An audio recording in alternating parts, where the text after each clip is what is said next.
Na quarta-feira, dia 31 de julho, o projeto SIC, Cinema, Inclusão e Cidadania, apresentou o filme Cores Vivas, da produtora taubatiana Ilha Crop, com direção de Fábio Gama e Manuela Malheiros. A exibição ocorreu às 19 horas no Cineclube Rede Cidade Coronel Pituba, localizado na rua Otaviano da Costa Vieira, 15, esquina com a Avenida Desembargador Paulo de Oliveira Costa, 540, centro de Taubaté. Coronel Pituba, né?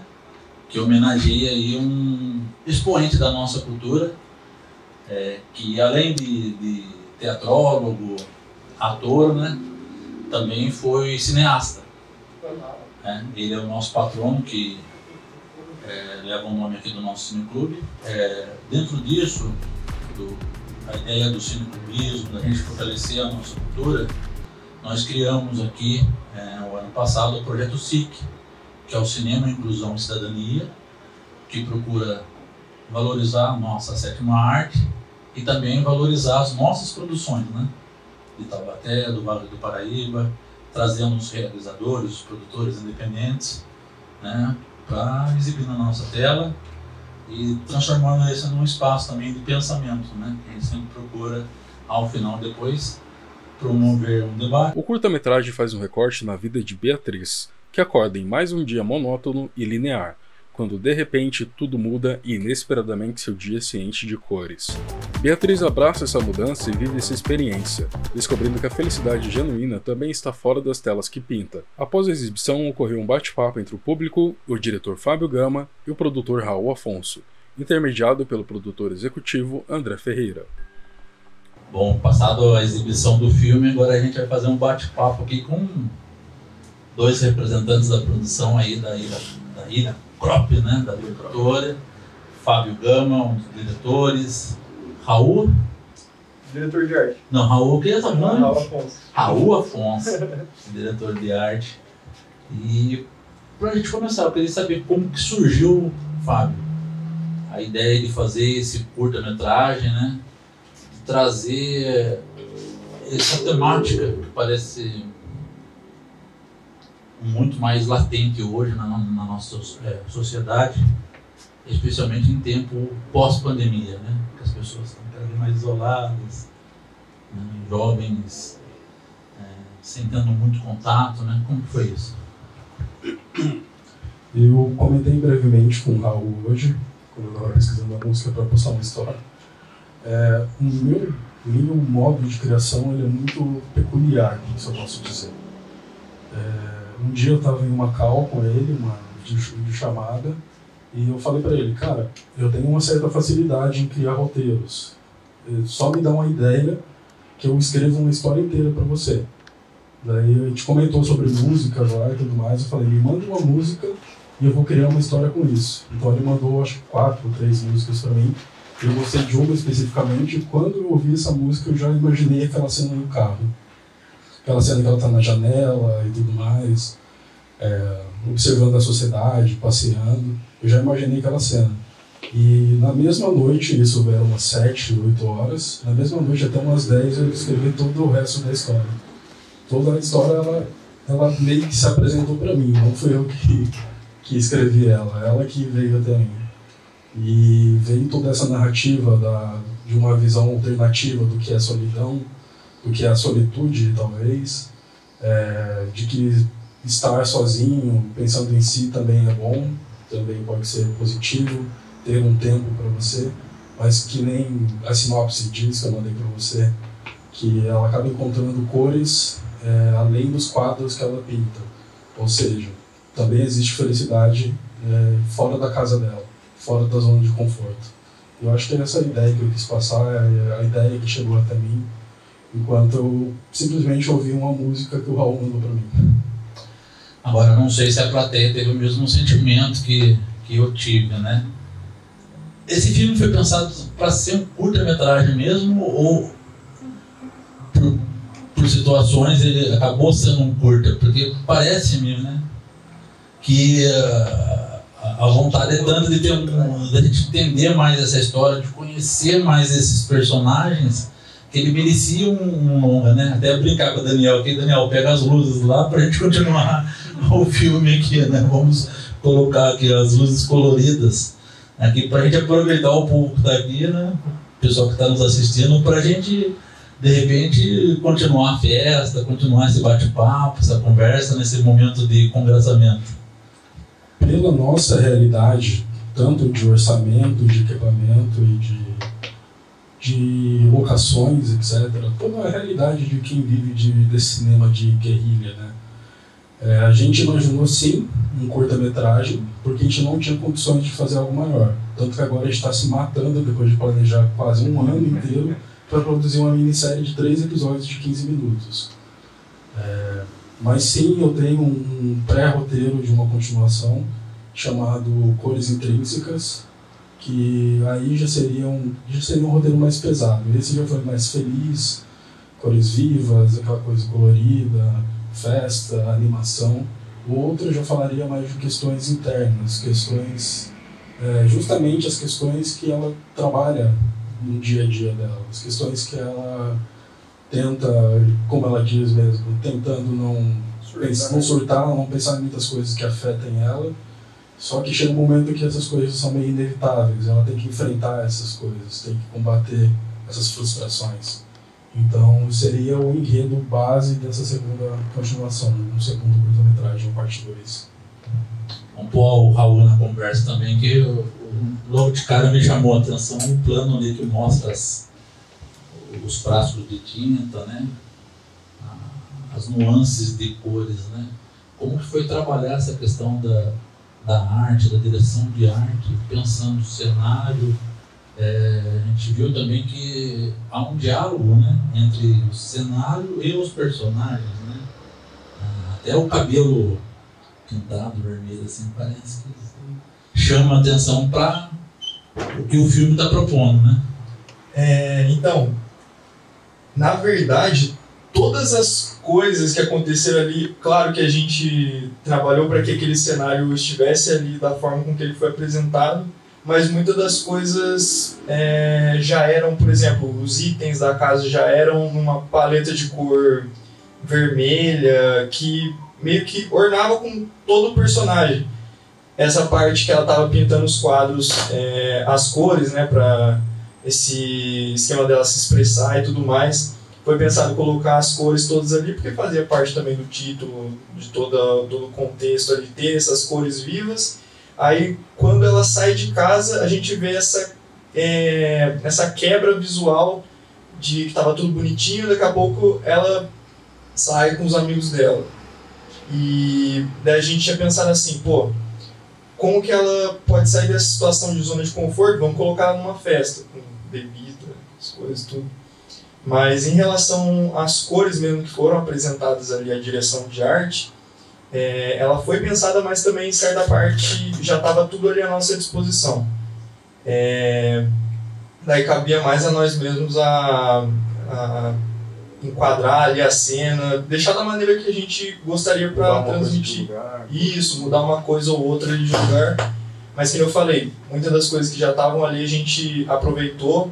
A casa dela, que se passou ali a história, era realmente a casa dela, né? Então já tem todos os itens ali que identificavam o personagem, que ajudou bastante a gente na hora de produzir também. Portanto que o Fábio, na hora que foi escolher a pessoa para fazer, a gente já tinha feito um curta anterior com ela, e acho que ajudou na escolha dela para interpretar a personagem principal ali, já ajudou por conta dessa, como é que fala? Dessa aura dela, assim, já ser mais espontânea, ter uma coisa mais artística em volta. Tanto que no quarto dela tem vários itens assim, de desenho e tudo mais. Então isso ajudou a gente bastante.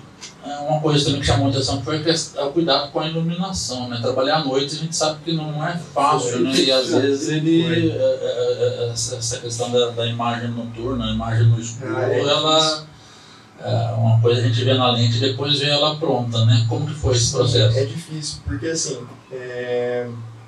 até o momento que a gente de dia a gente gravou ali, a gente usou bastante luz natural, né? Luz da janela e tudo mais, porque o ambiente era bem iluminado. Mas chegou na parte da noite a gente tinha uma tocha de luz para fazer basicamente tudo, e também bastões de LED assim para iluminar o fundo. Naquela cena que ela tá conversando no celular tem uma luz lá no fundo que é azul, então dá todo aquele aspecto de noite, assim, e tudo mais.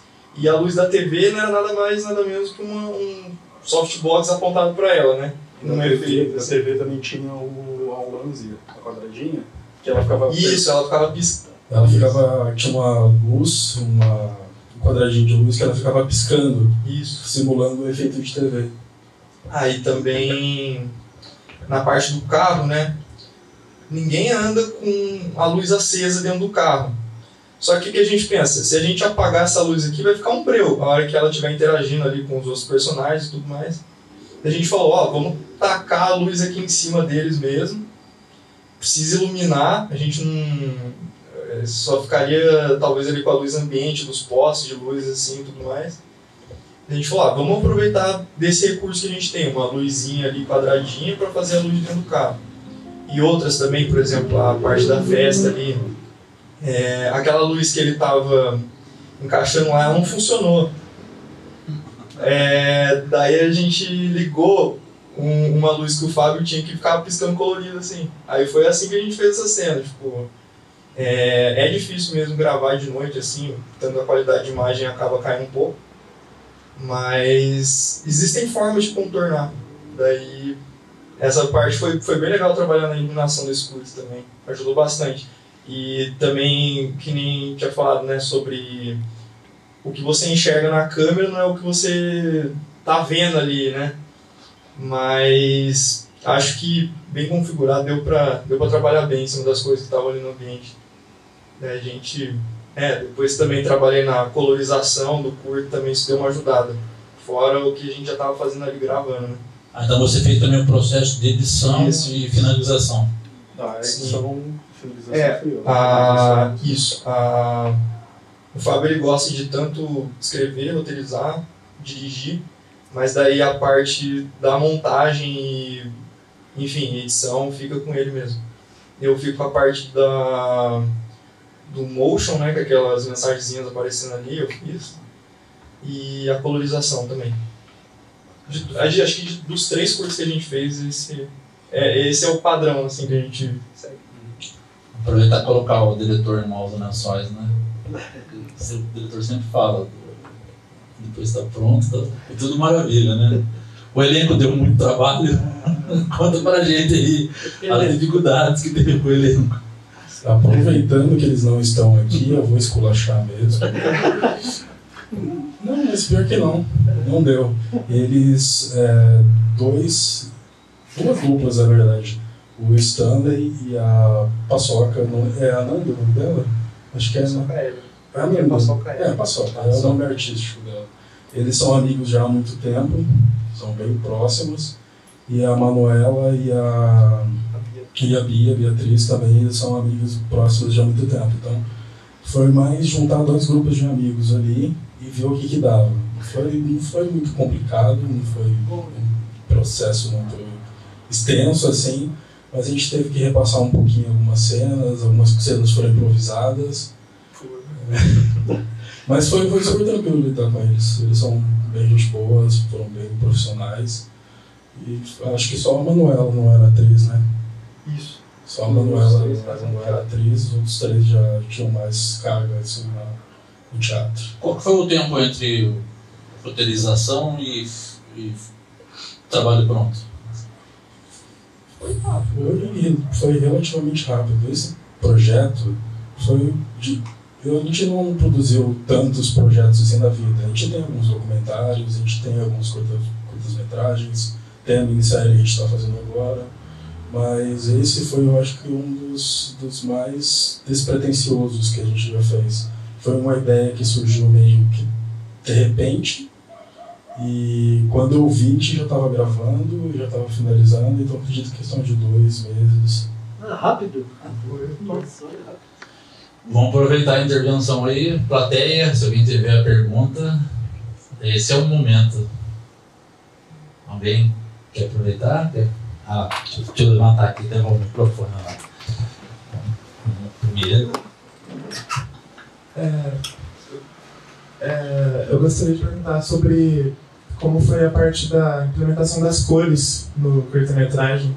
Se teve algum planejamento de usar as cores, tipo, imagino que tenha, na verdade, né, de maneira simbólica, assim, sobre o que passa na vida da protagonista, mas eu queria também saber sobre como foi na pós-produção, essa coisa das cores, se tem muitas cores, tipo, entre aspas, artificiais, como é que foi isso, basicamente, a implementação das cores como elemento visual que conta a história também.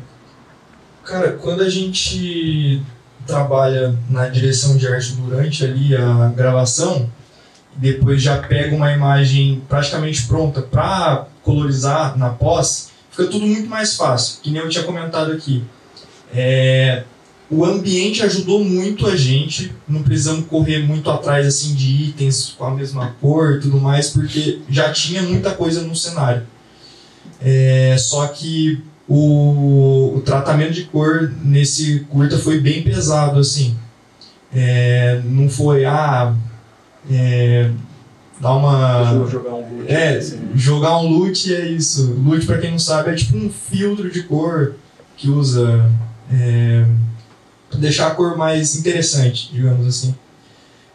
Mas foi um trabalho bem pesado assim mesmo em cima da cor. Tanto que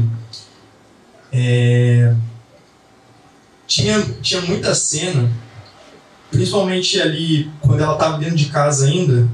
Vou dar um exemplo de uma cena que ela estava mexendo no celular assistindo TV. Que a cena estava, de certa forma, escura, né? Porque já estava de noite, a gente estava usando uma luz ali. Só que, às vezes, quando a gente grava, tem muita informação em um canto, daí a gente quer apagar as informações que tem naquele canto. Daí vai lá, faz uma máscara e tudo mais, isola o personagem ali na cena. Então, esse processo de cor, além de mexer com as cores em si, também mexe no que é sombra, no que vai estar mais claro em cena.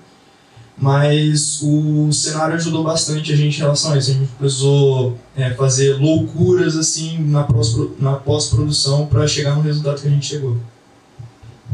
E também eu só queria ressaltar, nesse projeto eu não vou mais me lembrar muito bem. Eu vou citar primeiro um projeto passado, que foi o nosso TCC, onde a gente fez um curta que ele iniciava mais sem saturação. Ele era um pouco mais sem cores. Porque era justamente o processo psicológico que a personagem vivia. A gente tentava transmitir essa mensagem. E com o tempo ele foi ganhando cores, foi ganhando vida. Como se fosse essa evolução da personagem. Eu acho que nesse também teve algo do gênero. Mas na questão da alta saturação. Ele é bem saturado, ele é bem vivo, mostrando ali justamente a realidade daquela personagem, que não é triste. Não é ruim, não é uma solidão triste. É justamente o que eu quis falar, quis passar até, eu estava pensando nisso recentemente. Não é uma visão alternativa do que é solidão. Muitas vezes a gente imagina a solidão como algo triste, algo ruim, mas também tem um outro lado. Pode existir uma solidão boa também. É onde ela se encontra ali com ela, onde ela tem as questionamentos internos, é onde ela tenta resolver a vida dela, mas ela tá bem, ela não tá mal. Não quer dizer que as coisas estão ruins. Acho que é isso. Deixa eu aproveitar só para você falar seu nome, sobrenome e registrar. Meu nome é Caio Fernandes da Silva e acredito que seja isso, né? Quer fazer uma pergunta? Sim, nome. Boa noite a todos, boa noite Raul e Fábio. Eu sou o Sidney. Eu queria primeiro parabenizar, acho que foi bacana, foi um filme, acho que vocês conseguiram passar essa questão da solidão, ao mesmo tempo colocar cor, colocar dinamismo, né? Mesmo nos momentos mais tranquilos. Eu achei parabenizar também as atrizes, foi espetacular. Os planos seus foi na rua, à noite. Nossa, legal, achei interessante, chama a atenção. Mas eu queria um outro ponto no filme que eu acho que é legal, que me chamou a atenção de cara, e talvez seja o ponto inicial, foi a música, né? A música muito boa. Vocês mantiveram as músicas que deu a ideia, as mesmas músicas, ou vocês mudaram, adaptaram? E outra coisa também é a questão o som tá muito legal do filme como um todo. Então, eu queria que vocês quiserem tocar nesse assunto, a gente. Em relação à trilha sonora, a gente não pôde usar as trilhas que inicialmente deram origem à história, até porque elas têm direitos autorais e a gente não conseguiu comprar os direitos autorais dela. Eu até cheguei a pesquisar sobre, mas era completamente inviável. E a outra questão era sobre o som, né? Eu, pessoalmente, acho que é um dos pontos que mais dá para melhorar nesse curta. Por mais que seja audível o que se fala, a gente gravou com um Zoom H1N, uma qualidade relativamente boa, só que eu acho que ainda dá para melhorar. Talvez se a gente tivesse um microfone boom, de qualidade, um outro método de captação, eu acho que a gente conseguiria um resultado ainda melhor. A gente é muito crítico, até mesmo quando tá bom. Essa é a realidade. Posso falar uma coisa? Claro. Principalmente naquela cena que eles pararam ali para comprar as bebidas, né, e tudo mais, que a gente tinha gravado num posto ali perto da Santa Terezinha, se não me engano. Ali tava passando muita moto, assim, tava difícil de gravar. E tinha muita gente perto da gente ali. O posto, não sei o que deu aquele dia que ele tava movimentado. Daí foi um desafio mesmo gravar essa parte. Eu nem lembro, acho que a gente usou o áudio do microfone, né? Deixou dentro do carro ali, tentamos isolar o máximo possível, mas deu certo no final das contas. Dava pra entender o que os personagens o que estava acontecendo de conversa ali, né? E eu acho até... Eu já passo. Eu acho até interessante esse negócio de, tipo assim, eu só vou conseguir gravar quando eu tiver o melhor microfone, porque senão não dá pra fazer. Dá pra fazer, não vai ficar aquele áudio, nossa, sensacional, de cinema, porque geralmente o pessoal grava os filmes em lugar controlado e tudo mais. Ali a gente tava na rua mesmo. E eu acho que essa é a parte mais emocionante, assim, na hora de gravar, ter que lidar com áudio. Eu valorizo muito o som ambiente, deixar a realidade falar. Só que a configuração, independente da configuração do Zoom H1N, ele capta muito ruído, muito som ambiente. Então, às vezes, o som de moto passando no fundo atrapalha a voz, ele não abafa exatamente alguns sons, então não sai o melhor dos resultados, mas dá para fazer. Eu acho que ficou bom o suficiente. O Jefinho tinha que fazer uma pergunta, mas já foi respondida, né, Jefinho? Daniel? Alguma pergunta, colocação que aproveitar? Daniel?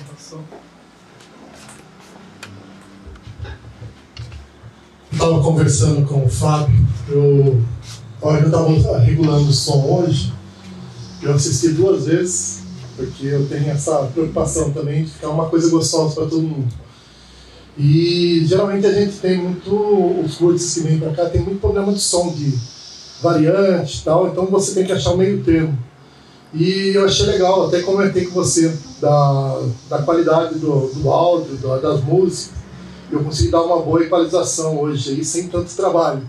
Porque às vezes chega no meio do curto, a gente tem que aumentar às vezes um pouco, porque vai sumindo a voz.